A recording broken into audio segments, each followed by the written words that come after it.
रोमांचक भूतिया पेड़ की कहानी। रौनकपुर नाम के एक शहर में राजा रौनक सिंह का राज हुआ करता था। वो हमेशा अपनी प्रजा के हित में कार्य किया करते थे। वहाँ की प्रजा बहुत खुश रहती थी। एक दिन गिद्ध आकाश में भूतिया पेड़ के बीज लेकर उड़ रहा था। जैसे ही गिद्ध रौनकपुर पहुँचा तो उसके मुंह से एकदम बीज रौनकपुर के बीचों बीच गिर गया। बीज भूतिया था, इसलिए अगले ही दिन वो पौधा बन गया। वहाँ के स्थानीय निवासियों ने जब पौधे को देखा तो हैरान रह गए, क्योंकि पौधे का रंग काला था। बाद में लोगों ने आपस में चर्चा की और यह समझा कि खेत में उगने वाला कोई घास पात या वनस्पति होगी। दूसरे दिन वो पौधा काफ़ी बड़ा हो गया। लोगों को और ज़्यादा दुविधा हुई कि एक ही दिन में ये पौधा इतना बड़ा कैसे हो गया। होते होते वो पौधा तीसरे दिन पेड़ बन गया। समय बीता और लोग भी तेजी से बढ़ने वाले पौधे के बारे में सोच कर परेशान हो रहे थे। वो इस मामले को राजा के पास लेकर गए। ऐसे जादुई पौधे का पता चलते ही राजा तुरंत उस जगह पर पहुंच गए।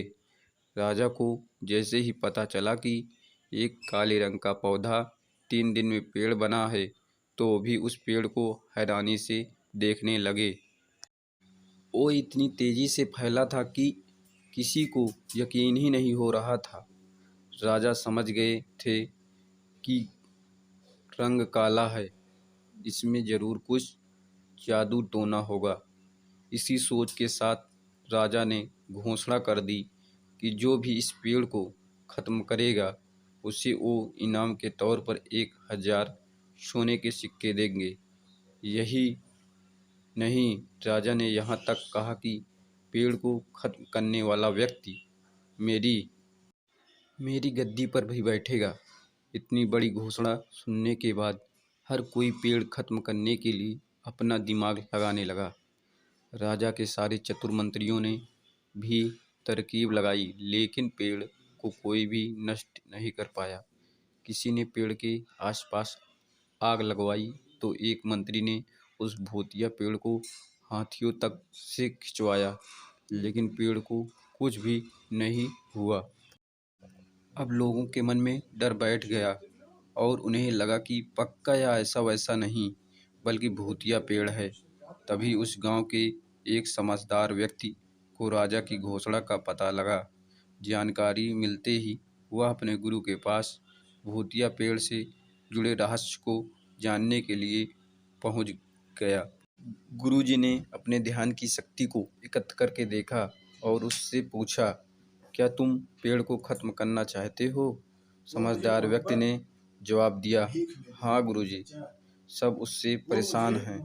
गुरुजी ने बताया कि उसे खत्म करने का एक ही तरीका है। इसके लिए तुम्हें उस पेड़ के आसपास नमक डालना होगा।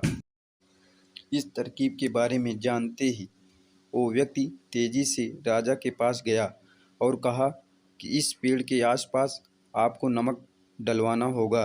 ऐसा करने पर ही यह पेड़ खत्म होगा। राजा ने अपने सैनिकों को ठीक ऐसा ही करने को कहा। सैनिकों ने मिलकर पेड़ के चारों ओर खूब सारा नमक डाल दिया। पेड़ का आकार कुछ कम हुआ। होते होते 5वें दिन तक पेड़ एकदम छोटा हो गया। उसके बाद गलकर वो गायब ही हो गया। उस व्यक्ति की तरकीब काम कर गई और राजा ने खुश होकर उसे इनाम की 1000 सोने की मोहर पहले दी। उसके बाद एक पत्र दिया जिसमें लिखा था कि वो राजा के मरने के बाद उनकी गद्दी को संभालेगा।